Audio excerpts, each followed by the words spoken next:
Okay, as you can see that I've done 1.5, and this is how it will come out. And I'll just show you how I've done this. What you do is just pre-wet it.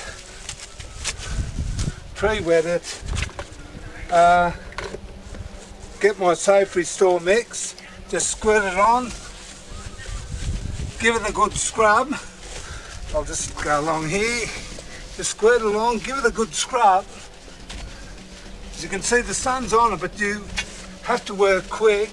You don't want to let it dry on, but make sure. I'll just give it a good scrub here, and a good scrub here. Again, feels like it's got it all off. Now, you get scrub it. As you can see, it's wringing wet, as you can see, and I can feel maybe at the bottom it might need another go, but it's got a majority of it off. And of course, you detail it.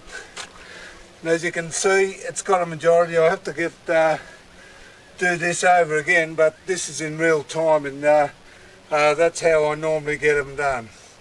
And well, that's about it.